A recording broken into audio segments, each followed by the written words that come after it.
gente, boa noite. E o professor Adriano Godinho já chegou. E eu queria. Tô aqui esperando mais gente. Professor, deixa eu te acrescentar aqui. Boa noite a todos que estão chegando. Boa noite. Tudo bem, Lavínia? Eita, Como boa é que vai? noite, Acho que assim Adriano. fica mais fácil. Joia?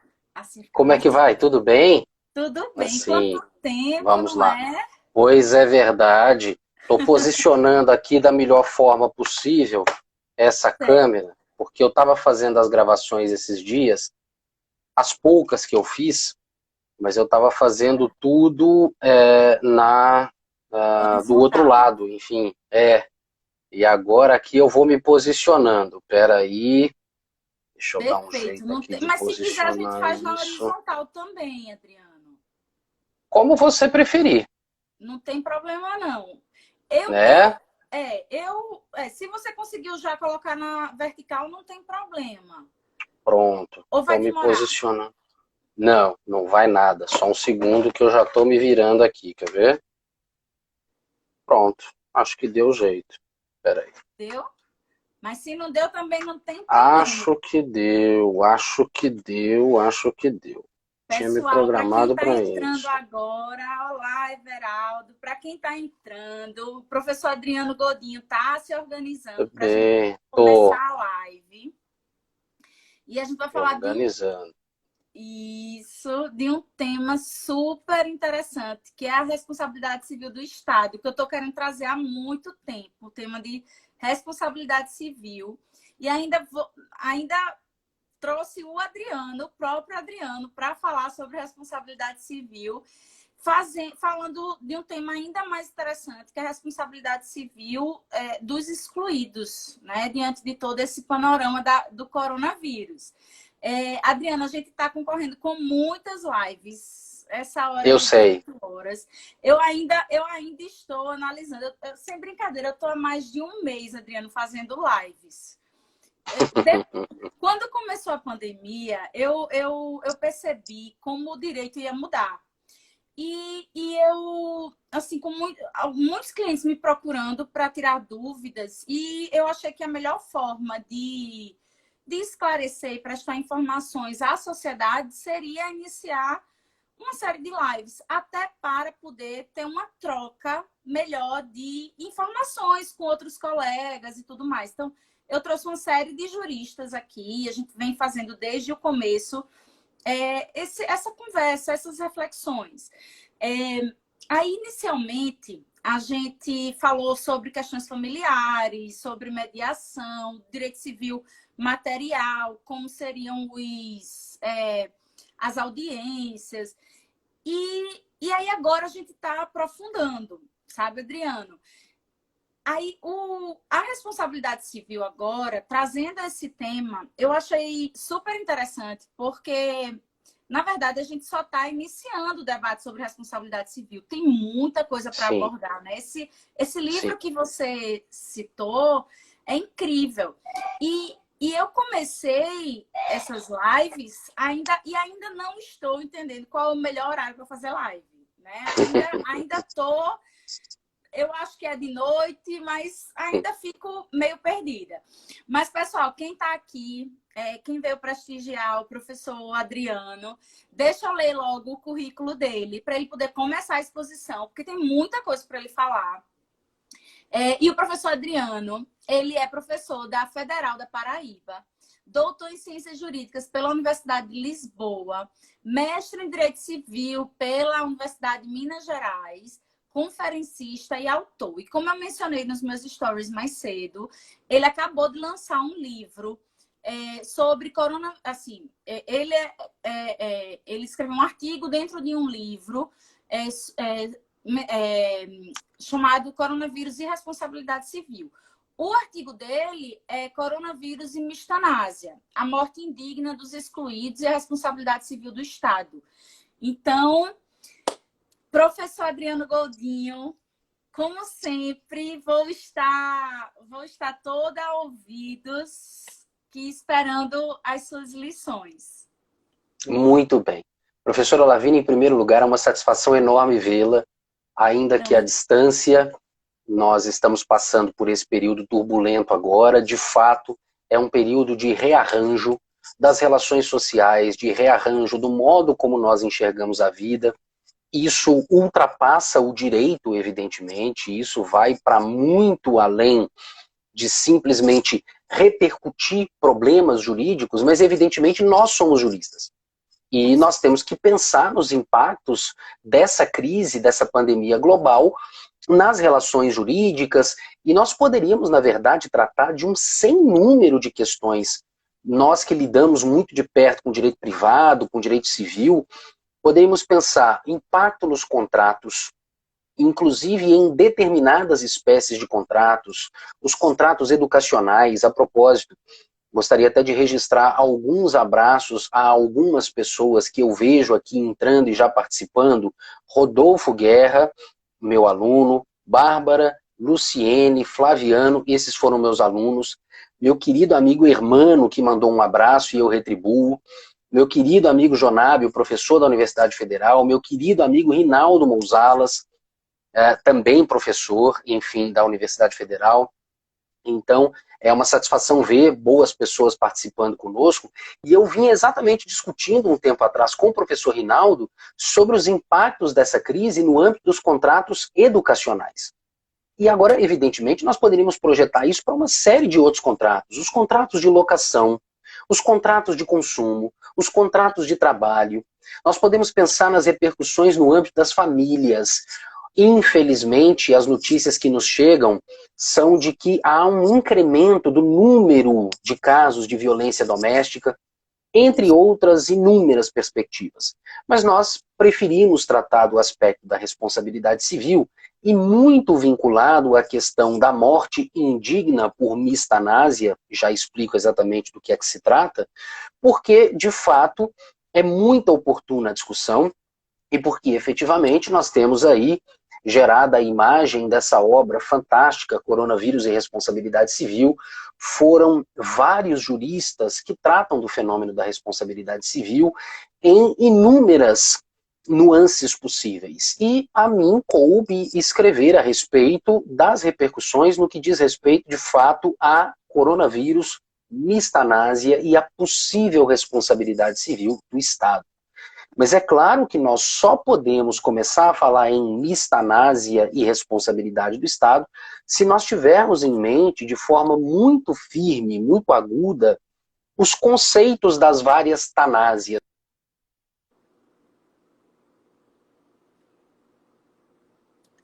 Aqui. Nós podemos, claro, projetar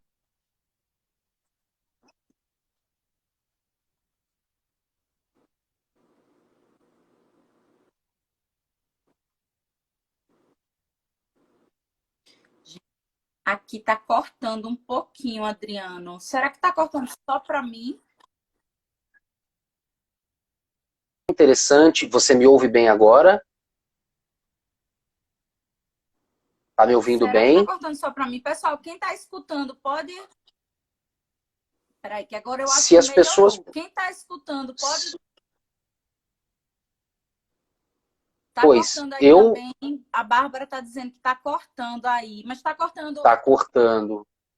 Não sei... Agora Não voltou, né, sei se... Bárbara? É, também Agora acho. voltou. Eu não Estão me quero ouvindo perder bem? nenhum detalhe que ele falar. Eu não quero. Que o Ótimo. Adriano Perfeito. falar. Pronto. Parece Então, que vamos voltar, nós professor. voltamos bem agora. Ótimo. Algumas confirmações aqui. Cortou para todos. Como diz de novo meu amigo Hermano. Muito bem. Espero que estejam me ouvindo bem. Tudo certo agora? Eu acho que tá certo. Tá perfeito Ótimo. agora, Jonas. Ótimo. Maravilha.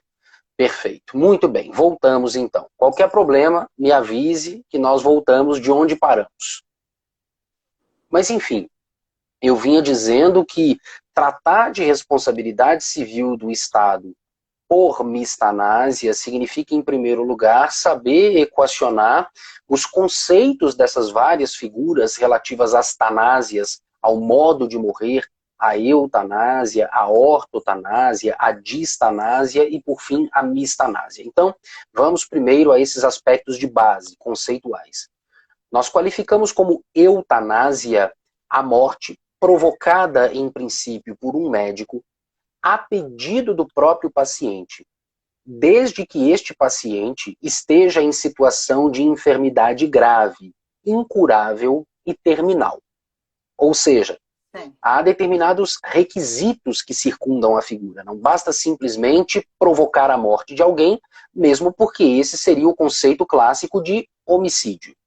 Então a eutanásia sugere a ideia, em primeiro lugar, da morte por solicitação, por petição do próprio enfermo.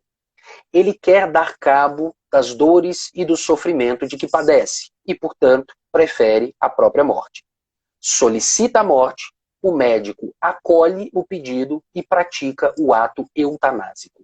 Essa, de longe, é a mais comum de todas as figuras, inclusive há alguns países no mundo, não é o caso do Brasil, claro, que regulamentam e permitem a prática da eutanásia.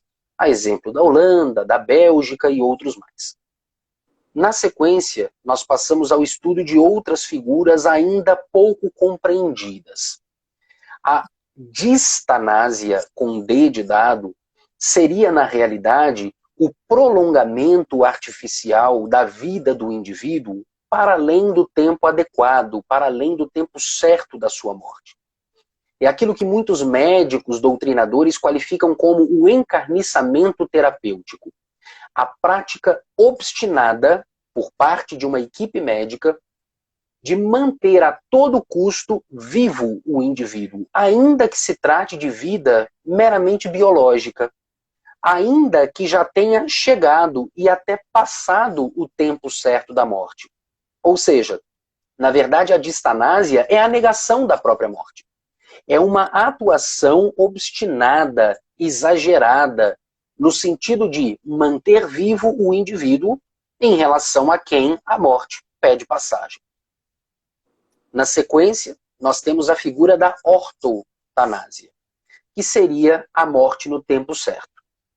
Se eutanásia implica abreviar a vida do indivíduo, significa encurtar o processo vital, e se, por outro lado, a distanásia implica retardar o processo de morte, ou seja, estender a vida do indivíduo, nós temos a ortotanásia como uma figura intermediária. Ela não abrevia, nem retarda. Ortotanásia é a morte no tempo certo da morte. É a morte não provocada, como na eutanásia, nem evitada, como na distanásia. A morte no tempo em que ela pede passagem. Ou seja, isso não significa dizer, claro, que o paciente que sofre, que o paciente que sente dores, seja abandonado à própria sorte, seja deixado ao léu. Não é bem isso. Quando se fala em ortotanásia, o que se quer dizer é, a esse paciente em estado grave, terminal, a esse enfermo acometido de doença incurável, quando já não é mais possível curar, ainda é possível e até necessário cuidar. Então, quando nós falamos em ortotanásia, nós falamos no paradigma dos cuidados paliativos. Esses cuidados paliativos significam tratar o paciente, aplacar as suas dores, evitar o seu sofrimento, sofrimento físico, sofrimento mental, sofrimento psíquico, sofrimento espiritual. E assim, permitir a esse paciente viver os últimos dias, semanas ou meses de sua vida, cercado de afeto, cercado de cuidados médicos, até que verdadeiramente chegue o tempo certo da morte. Ou seja, na figura da ortotanásia, não haverá nem o abreviar e nem o retardar do processo de morte. A morte se faz valer, a morte se apresenta no tempo dela. Não é provocada e não é tampouco adiada. Essas três figuras são, de certa forma, conhecidas pela doutrina e até pela jurisprudência. Nós temos relatos de casos de países como os Estados Unidos e até mesmo na América do Sul, Colômbia, Uruguai, Argentina, em que os próprios tribunais já se manifestam em relação a essas figuras. No Brasil, nem tanto. No Brasil, há um estágio de retardamento na discussão desses pontos importantíssimos, porque, afinal, eles dizem respeito a um termo final que une todo e qualquer ser humano. Do mais rico ao mais pobre, do sujeito que vive na América do Sul, na Oceania, na Ásia, um ponto une todo ser humano. Somos seres mortais. Isso. A morte é o termo final, inexorável, inevitável da existência humana. Então a nossa trajetória humana na Terra caminha para a morte. A grande questão é saber como equacionar a questão da morte digna. O que é morrer de forma digna? Há quem diga que o ideal seria o da eutanásia, o de permitir à pessoa escolher o como e o quando da própria morte. Há quem diga, por outro lado, que o ideal de morte digna será a ortotanásia. Não antecipar a morte, não abreviar o processo vital, mas cuidar do paciente, tratar das suas dores, evitar o seu sofrimento, ministrar os cuidados paliativos até que morra. Ô, Adriano, e por fim, pois não? Posso lhe interromper? Claro, por favor. Professor Marcos Bernardes de Mello acaba de entrar aqui na nossa live. Gostaria de registrar aqui a presença dele, porque ele esteve aqui numa live comigo semana passada e é uma figura ímpar aqui em Alagoas, no Brasil, né, dentro do direito civil. Então, professor Marcos, toda a minha admiração e respeito. E registrar a presença dele aqui, Adriano. Desculpe aí interromper, mas eu sempre fico muito feliz, que ele agora no mundo tecnológico, eu ainda não tenho maturidade para ele no mundo tecnológico. Pelo contrário, a interrupção foi muito bem-vinda e eu mesmo aproveito para registrar um forte abraço, dizer que eu sou profundo admirador das lições e das obras do professor Marcos. Inclusive, não se pode falar em fato jurídico, ato jurídico, negócio jurídico no Brasil sem passar primeiro pelos estudos das obras dele. Então, professor, é um prazer enorme tê-lo conosco, assim como as várias pessoas que já nos acompanham, não é? É verdade, viu? Mas Lavínia, de fato, imagine, de fato, toda homenagem a ele é pouca, e a qualquer tempo essas homenagens são devidas, não é? Coisa boa. Mas eu vinha dizendo, de fato, que nesse âmbito das várias figuras das tanásias, a ortotanásia, a distanásia, a eutanásia, há uma quarta categoria pouquíssimo difundida, que é a tal mistanásia. Mistanásia, do grego, significaria morte infeliz. Uma morte miserável. E quem é que são as vítimas da tal mistanásia? Quando é que ela se manifesta? Em relação às pessoas, em especial, muito pobres, afastadas de toda e qualquer possibilidade de terem acesso a bons cuidados médicos. Ou seja, é a morte das pessoas que falecem sem sequer terem acesso a tratamento médico, sem sequer conseguirem algum tipo de atendimento hospitalar, internação, cuidados domiciliares. Então nós falamos em mistanásia, sobretudo num país como o nosso, o Brasil, de agudas desigualdades sociais, em que poucos têm muito e muitos têm pouco, por vezes nada. Isso. Esses mais pobres é que são, em geral, no nosso país, as vítimas da chamada mistanásia. Mas por que falar sobre mistanásia nesse período de coronavírus, em meio a essa pandemia global que, infelizmente, agora também nos acomete de forma mais dura? Porque, na realidade, nesse momento, a tal mistanásia rompe algumas barreiras. Nós já acabamos de estabelecer a premissa de que, em geral, a mistanásia acaba por afetar as pessoas mais pobres, os desvalidos, as pessoas excluídas, marginalizadas da sociedade. Nesse momento, não.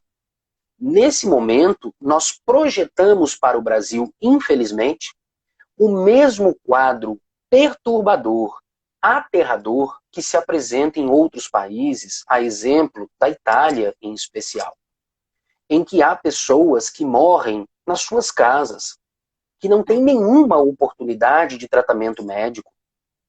Cadáveres insepultos, às vezes por dias, até que finalmente haja oportunidade para os familiares de enterrarem os seus. Então, esse quadro catastrófico, perturbador, já começa a chegar a nós, ao ponto de se dizer, e é aí que eu digo que a mistanásia rompe as suas barreiras, os seus paradigmas, que vítimas da mistanásia no Brasil já não serão mais apenas as pessoas mais pobres, apenas as pessoas que vivem em rincões isolados, afastados dos melhores hospitais, apenas as pessoas que não têm acesso a cuidados médicos ou a planos de saúde. Não. Nós podemos projetar um quadro em que as pessoas das mais abastadas às mais pobres podem todas estar sujeitas aos mesmos efeitos nefastos da tal mistanásia. E para isso, Lavínia, para que nós tenhamos uma compreensão do quão grave é esse quadro, eu tenho alguns números básicos, não vou citar todas as estatísticas que eu tenho, mas apenas alguns números para reforçar a ideia do quão grave é esse quadro. Nós já temos hoje contabilizadas no Brasil mais de 4.500 mortes pelo coronavírus. Mais de 4.500. E o que é que nós temos? Não só um quadro crescente do número de pessoas infectadas, não só um quadro crescente de número de vítimas fatais, mas também um quadro crescente do número de profissionais da saúde infectados. Isso. E aí veja como esse quadro, como essa relação se desequilibra. Quanto mais pacientes, mais médicos e enfermeiros devem estar à disposição para enfrentar esse quadro de pandemia. Mas à medida em que os próprios médicos e enfermeiros vão sendo infectados, primeiro, eles desfalcam o quadro, o número de profissionais da saúde necessários para o atendimento e reforçam o número de pacientes. Eles viram o lado do espectro, eles passam ao outro lado da relação. Eles deixam de ser os profissionais que tratam do coronavírus e passam a ser os pacientes que sofrem os seus efeitos. E aqui, veja, eu tenho os dados do estado da Paraíba, onde eu vivo já há mais de 10 anos. Aqui na Paraíba, 20% dos infectados pelo Covid são médicos e enfermeiros. Em Pernambuco, esse número chegou a 33%, ou seja, a cada 3 pessoas infectadas, uma é médico ou enfermeiro. Resultado, esses passam a pacientes. Isso. E menos profissionais estarão à disposição. Inclusive, um outro trabalho que eu escrevi recentemente, está prestes a ser publicado também, diz respeito à discussão muito interessante sobre a possível antecipação da formação, ou seja, da colação de grau dos estudantes da área da saúde. Porque se nós tivermos um quadro crescente de novos profissionais, já foi permitido, não é? Aqui na UFAL.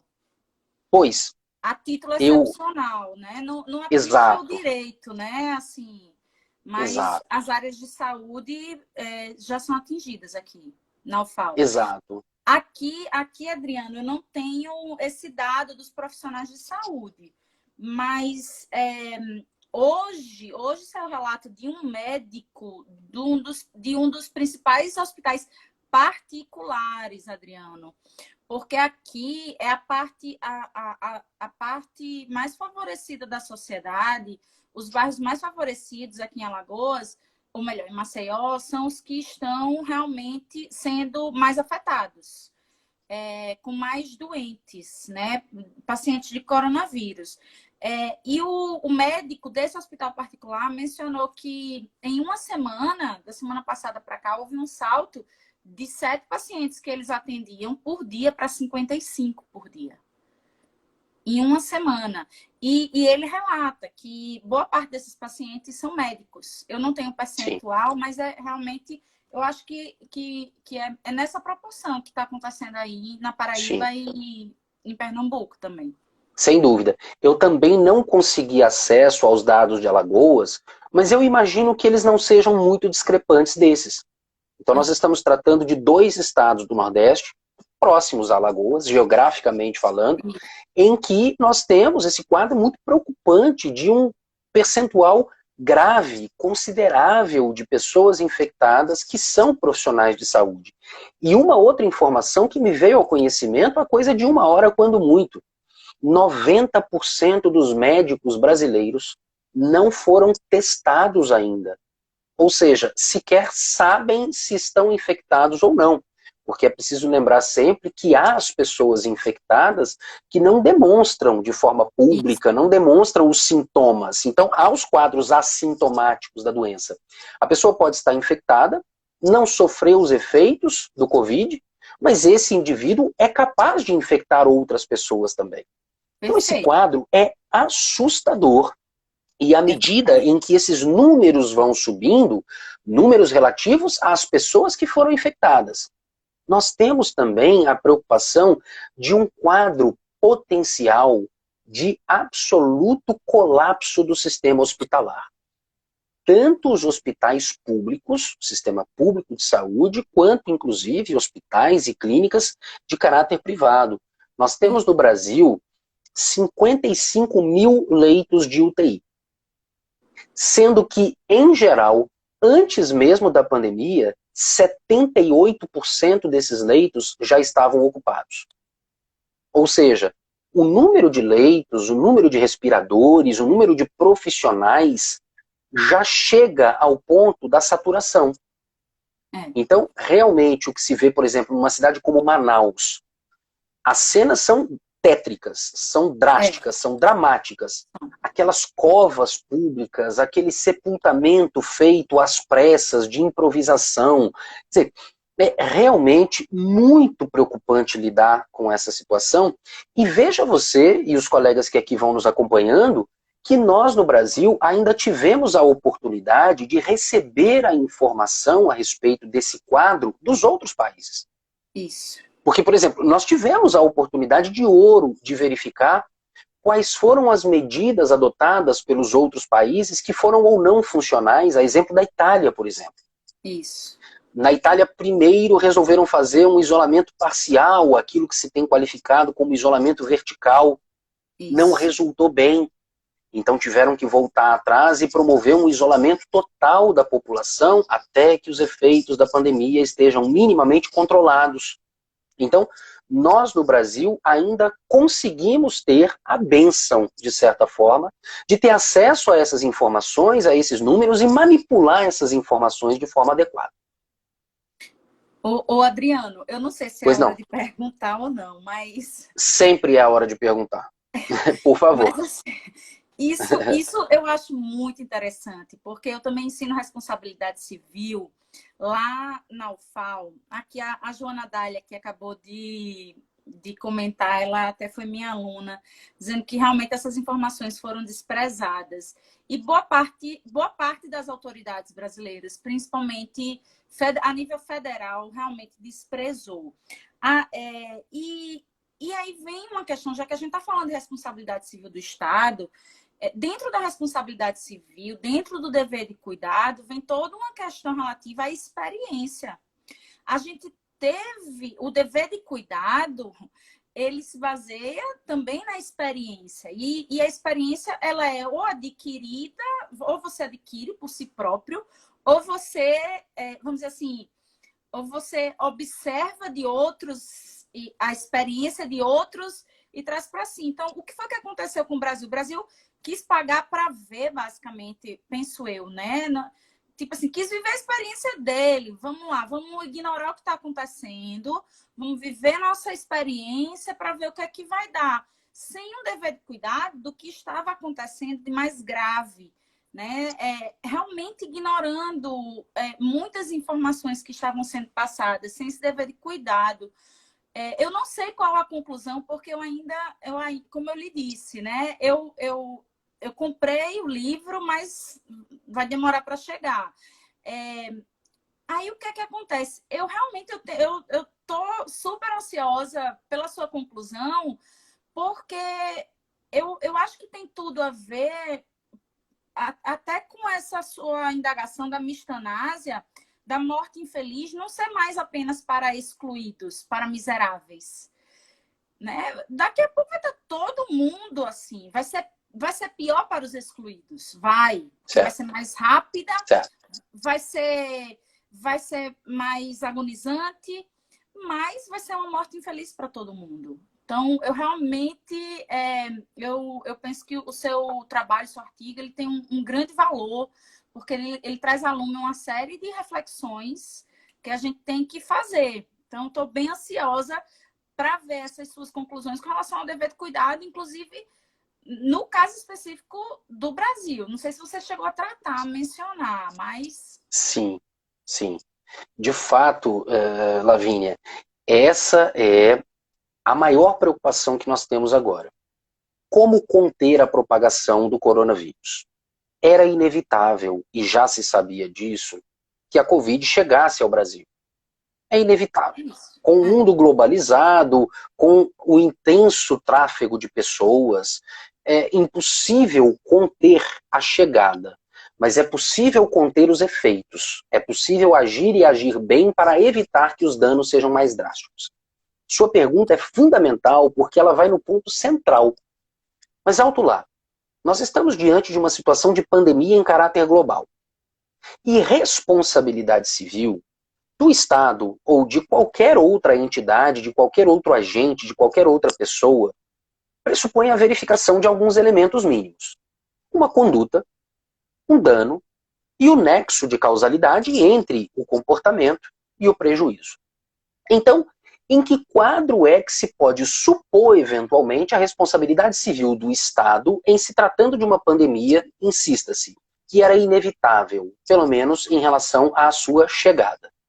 Num primeiro momento, nós poderíamos dizer, ora, se há um grande número de pessoas infectadas, essa é a típica situação de fortuito. E força maior, porque muitas vezes a linha que divide fortuito e força maior é tênue. Nós poderíamos dizer que esse evento é ao mesmo tempo imprevisível e, sobretudo, inevitável. Então, um quadro de força maior que, em tese, afastaria toda e qualquer perspectiva de imputação de responsabilidade civil ao Estado. Isso. Porque, claro, o ente público diria, ora, se a pandemia é inevitável, se os efeitos devastadores chegam e chegariam de todo modo, quaisquer que fossem as medidas adotadas, então não houve, em tese, um comportamento do ente público que tivesse contribuído para gerar danos. Entretanto, nós podemos pensar, e aí eu insisto, no fato de que nós brasileiros fomos privilegiados por termos tido a oportunidade de aprender com a experiência estrangeira. Mas houve, e você toca num ponto muito interessante, um jogo de desinformação absurdo. E desse jogo de desinformação participaram eventualmente, inclusive, alguns agentes públicos, algumas autoridades. O resultado disso é que se pode dizer, ora, qual é o comportamento do Estado que possa eventualmente ter contribuído para gerar danos? Como é que há um quadro de responsabilidade civil possível nesse caso?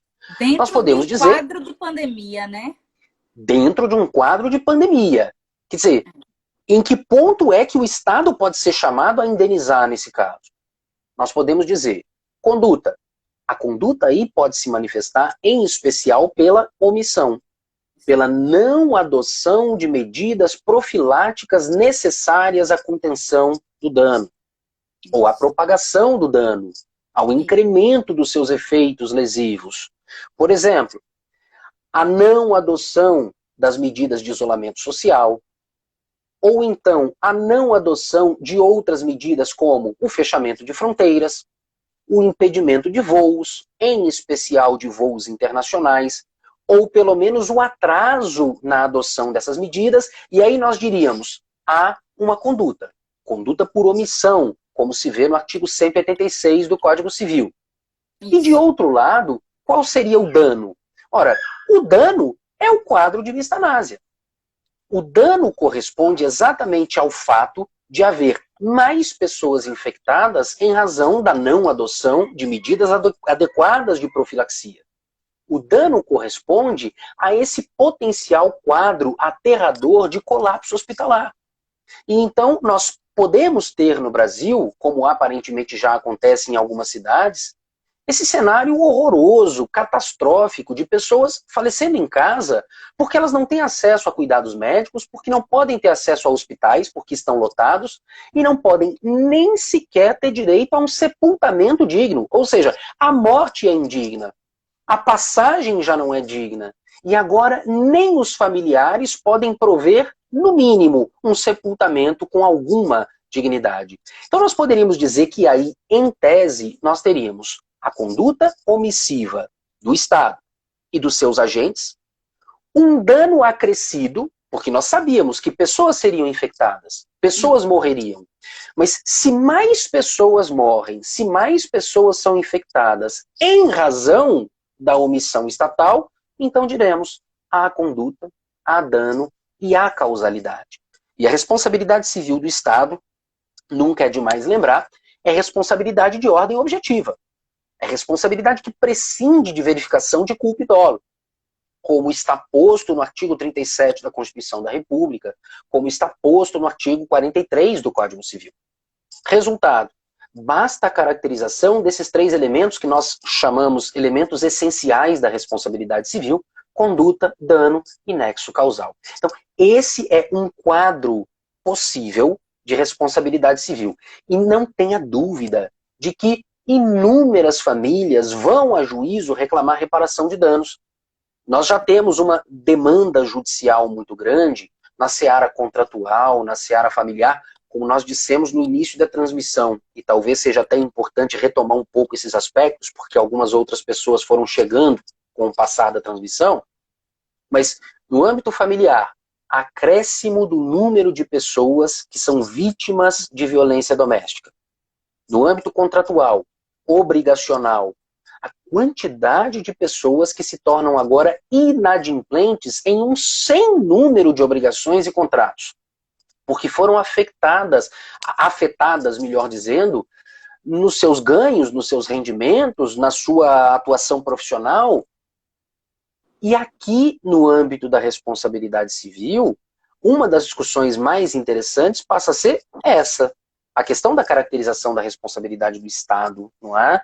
Em que se poderia cogitar demandas judiciais, e repito, acho que vão acontecer, em que pessoas vão alegar: não tive acesso ao hospital, não tive acesso a cuidados médicos, não tive acesso a vagas, leitos, respiradores, nem mesmo em hospitais públicos. E se ficar demonstrado que o Estado tardou na adoção de medidas de profilaxia, ou deixou de adquirir eventualmente um número de respiradores que fosse satisfatório, já se tendo ciência previamente de que esse número de pessoas infectadas seria elevado, isso é caracterizador desses elementos de responsabilidade civil.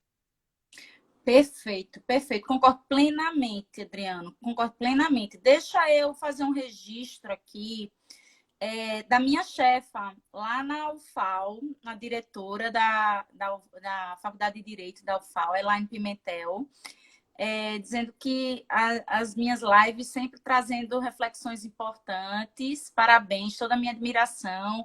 Elaine, na verdade, aqui eu conto com a colaboração dos meus convidados, nesse caso, professor Adriano, porque eu também aprendo muito com os meus convidados. Elaine foi a minha convidada semana passada, Adriano, e ela falou sobre feminismo jurídico, e ela é uma das que trazem à lume a questão da violência doméstica nesse período de coronavírus aqui no estado de Alagoas, sabe?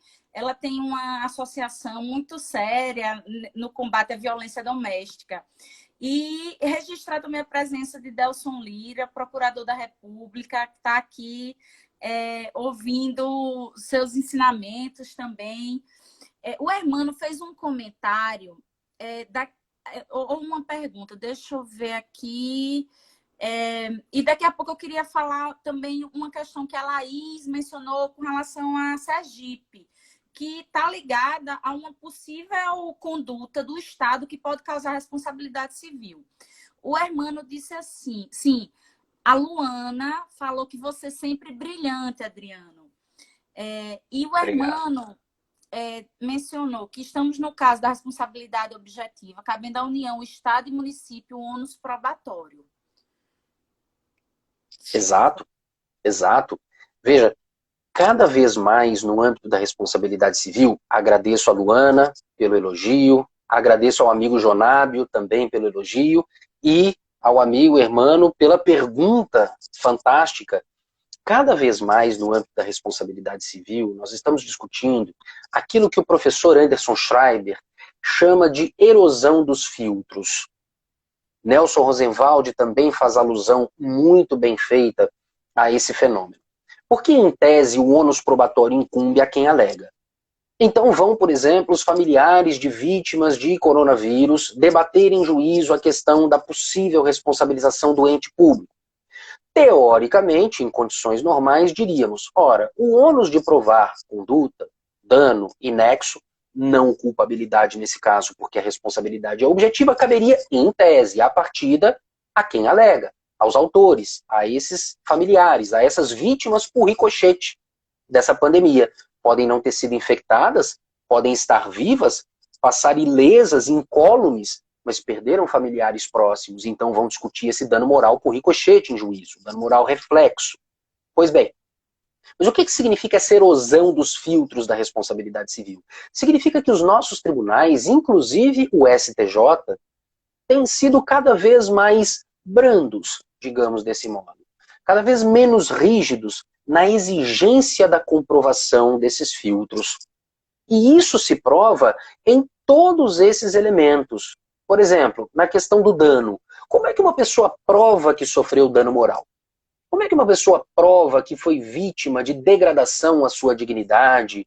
Como é que prova que foi vítima de violação a direitos da personalidade? Então vem a jurisprudência do próprio STJ e nos diz, em muitos casos, não precisa, porque os danos se manifestam in re ipsa, no fato violador em si. Ou seja, a pessoa não tem que provar o dano, ela tem que provar a conduta violadora, e o dano estará implícito, presumido a partir da conduta violadora. A mesma coisa em relação à causalidade. Nexo causal é o fenômeno mais difícil de ser comprovado em juízo. Eu digo sempre aos meus alunos, responsabilidade civil, o problema está no nexo, na verificação do nexo. Então, quantas vezes nós não abrandamos, flexibilizamos a prova do nexo? Por exemplo, há um dispositivo do Código Civil que é exemplar nesse ponto, que é o 938, que estabelece que todo aquele que habitar prédio ou parte dele responderá pelos danos decorrentes de objetos lançados ou indevidamente caídos. Então, 20 pessoas habitam o mesmo edifício. Uma delas arremessa um objeto, atinge um pedestre, todos pagam a indenização. Quer dizer, nós estamos flexibilizando a prova do nexo, dizendo, pobre vítima se tiver que provar quem foi o verdadeiro causador do dano. Em geral, essa prova é diabólica. Então, o código dispensa.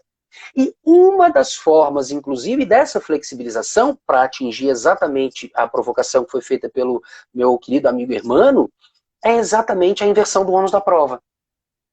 Que tem guarida no Código de Processo Civil, que tem guarida no Código de Defesa do Consumidor, ou seja, já não caberia mais à vítima fazer prova das alegações, caberia, nesse caso muito particular, ao Estado provar que adotou as medidas adequadas de cuidados, que não foi negligente no tratamento dos pacientes, enfim, que se preparou de forma adequada para esse quadro de pandemia, mas aí, insisto, é o Estado que prova esses fatos. Ou seja, prova que não atuou de forma omissa.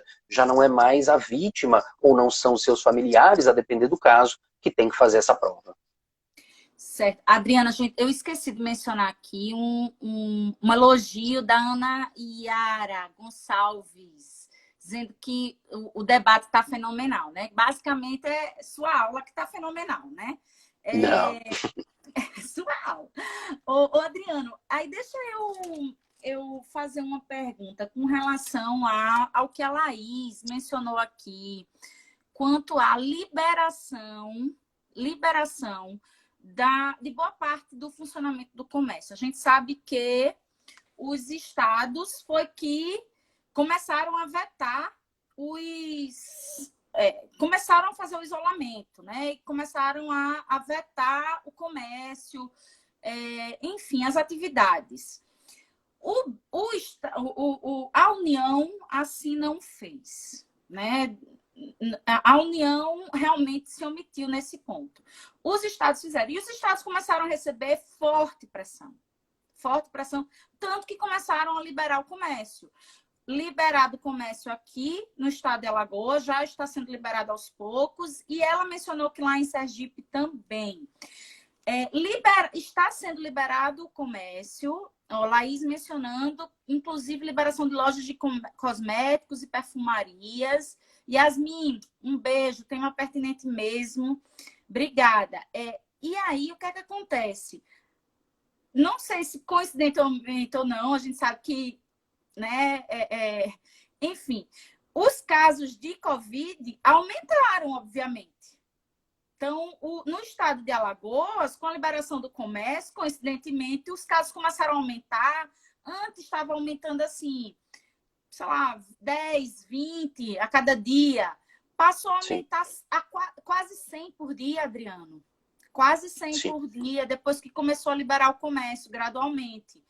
Então, esse fato de liberar o comércio, você vê como um fato que no futuro pode ser considerado por uma vítima de Covid como um ato, nesse caso, que não é mais omissão, nesse caso já é comissão, já é uma ação de liberar o comércio, que gera um nexo causal de uma transmissão já está sem UTI, por exemplo, Pernambuco já não tem UTI.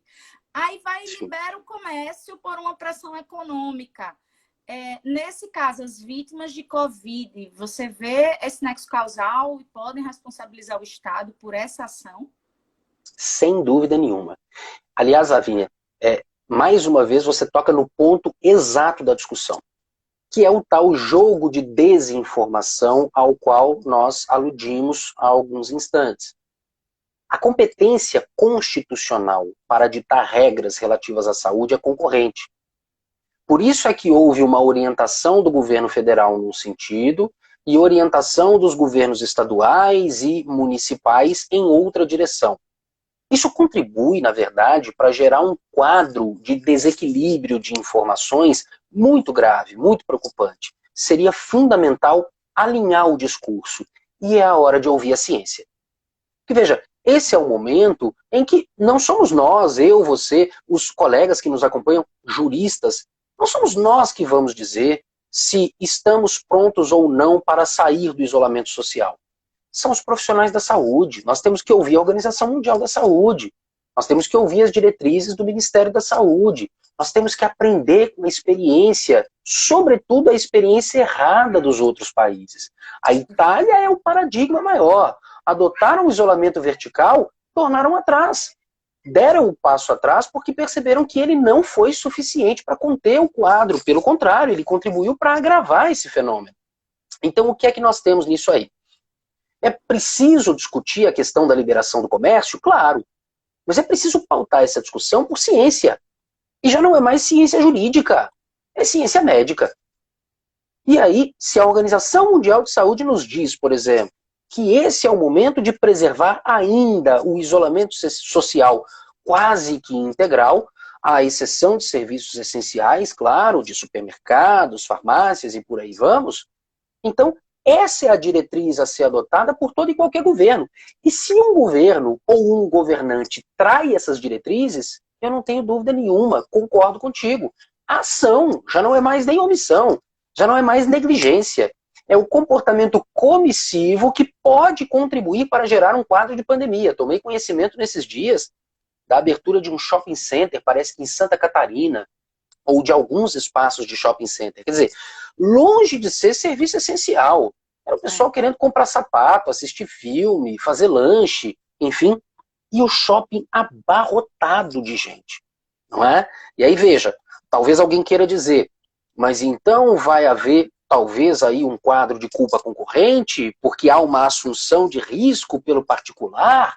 Bem, talvez se possa até arguir isso tecnicamente, mas só há o acesso a esses espaços, só há essas aglomerações porque o Estado, no sentido amplo, claro, o ente público, Claro. município, Estado, União, afrouxa as regras, abranda o isolamento social. Isso é extremamente preocupante. Então eu insisto nesse ponto. Nós temos que ser cirúrgicos, com o perdão do trocadilho, porque estamos falando aqui em atos médicos e tudo mais. Nós temos que ser científicos. É a hora de ouvir os peritos na área e adotar as diretrizes que nos forem encaminhadas por essas pessoas que têm, de fato, a competência científica de ditar regra nesse momento difícil. E lembrando, né, Adriano, que mesmo que se alegue a culpa concorrente, posteriormente, a culpa concorrente não afasta, não é uma hipótese de exclusão da responsabilidade civil. No mínimo, reduz-se a indenização, né? Não é responsável, Sim, mas exato. a gente reduz a indenização de uma maneira equitativa, considerando a culpa, eventual culpa concorrente. Agora, lembro, assim, culpa concorrente, aí a gente tem que fazer toda a contextualização naquele jogo de desinformação que você tanto menciona, né? Sim, Então, sim, tudo sem isso, dúvida. né? Sem dúvida. Adriano, algumas considerações aqui, o direito desportivo dizendo que foi bem pontuado, Yasmin dizendo que vai prejudicar a liberação do comércio, maior propagação da doença. Em Souza, o Jonábio diz que em Souza, na Paraíba, liberaram bares e salões de beleza. Não sabia. Também não. Gente, que loucura. E a Juquilane dizendo que muito bom ouvir você, muitas saudades. Adriana, Foi a minha gente está aluna. chegando, já faltam 8 minutos. A gente Sim. está chegando ao fim. Queria que você fizesse as considerações finais. Então, com relação o que você quiser, né? Com relação ao tema, com relação às ações que se devem tomar, né? Enfim, aos cuidados, ou eventuais provas. Muito bem. Bom, Lavínia, em primeiro lugar, eu agradeço muitíssimo a concessão do seu espaço e do seu tempo precioso para discutir esses temas. Foi um prazer, de fato, está sendo um prazer, de fato, fazê-lo. Fico muito feliz por ver grandes amigos, ex-alunos participando dos debates, colegas nossos, professores, enfim, já fizemos os devidos registros e homenagens. Mas eu apelo, de fato, nesse momento, à sensatez. É preciso ouvir a voz da razão. Eu apelo, de fato, nesse momento, a que nós, que somos mais informados, felizmente, que temos acesso a mais cultura, a mais educação, que sejamos luz em um período de trevas. Esse é um dos momentos mais difíceis por que nós passamos na história da humanidade, é possível dizer isso. Há pelo menos 100 anos não se vivia uma crise nessas proporções, de tal forma preocupante.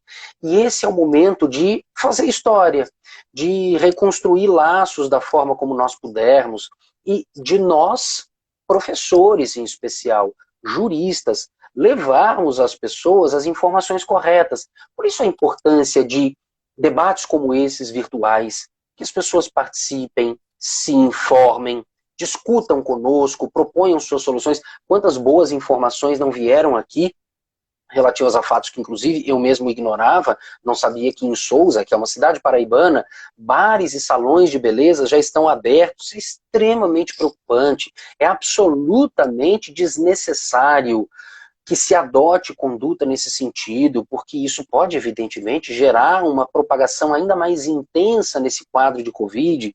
Enfim, então, o que nos cabe agora? Falar sobre, escrever sobre e sermos, acima de tudo, exemplos. Nós temos que dar os exemplos.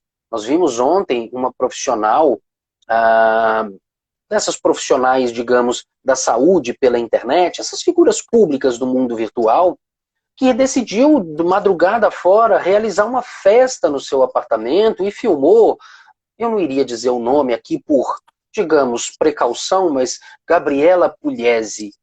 Então, essa senhorita... Uma influencer digital, né? Um tema e veja, com milhões... responsabilidade civil, né, Adriana? Responsabilidade civil desses influenciadores digitais, porque nesse caso é má influência digital, não é? Perfeito. fez uma festa, e ela foi infectada. Quer dizer, parece que ela... Foi uma das primeiras no Brasil. Foi uma das primeiras. Quer dizer, ela superou esse quadro, já se sente bem o bastante para fazer festa, fez a festa, filmou, postou imagens, postou vídeos. Já lembraram aqui, não consegui ler o nome, mas perdeu contratos de publicidade, de fato Perdeu aconteceu. vários. A Leis Marcelli.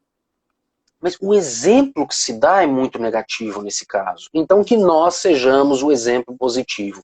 Vamos levar luz às pessoas, informação às pessoas, cultura às pessoas, porque é isso que mais vale a pena. Falar nisso, acaba de entrar aqui um dos maiores cirurgiões da Paraíba, que é o Dr. José Wilson. Eu tive a sorte de ser paciente dele, inclusive.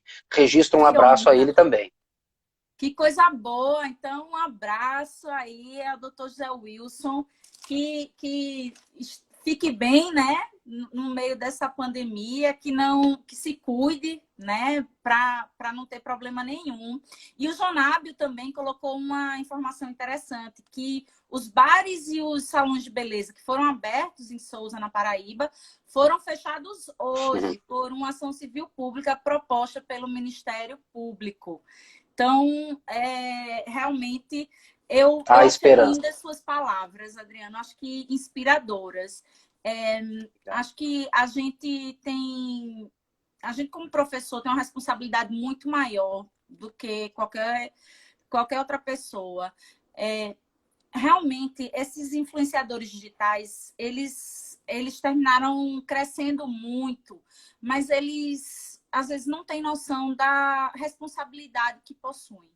Eles não têm noção dos deveres de cuidado que devem ter com as pessoas. E perderam, essa Gabriela Pugliese perdeu contratos de publicidade, dentre outras coisas, porque ela conseguiu se salvar, né, do coronavírus, conseguiu sobreviver, conseguiu se recuperar, e ela desdenhava, né, da vida. Né? Ela não foi apenas uma festa, ela desdenhava da vida e tanta gente morrendo, como você mencionou, cenários tão catastróficos de guerra, né? Como Manaus. Então, chega a ser desrespeitoso com o momento que a gente passa. Então, eu fiquei muito feliz com a sua presença. Eu queria te agradecer imensamente. Eu queria dizer que eu adorei suas palavras. Agora... Aqui o Rômulo Duarte já está pedindo uma outra live com você sobre estado de necessidade. Olha, Rômulo, não dá para fazer nessa. A gente só tem 1 minuto e meio. E eu queria agradecer imensamente, Adriano. Eu vou salvar essa live, vou colocar no meu canal do YouTube. Essa live também vai ficar salva aqui por 24 horas. Então, ótimo. Adriano, muito obrigada. Pessoal, eu recomendo esse livro. Eu só li um artigo, mas assim, sensacional. Só a apresentação lá no Kindle e é sensacional. Eu tô esperando, eu comprei ele físico para poder ter a obra física. Quem puder também compre para ler esse artigo específico também do Adriano Godinho, que é maravilhoso. Adriano, muito obrigada, viu, por tudo. Eu é que agradeço. Muito obrigado, um grande abraço, uma ótima noite a você e aos colegas que nos acompanharam até aqui. Um abraço forte para todo mundo. Joia. Beijo, gente. Tchau, tchau, Adriano. Tchau, pessoal. Tchau, obrigado. Obrigada. Agora, se encerrar.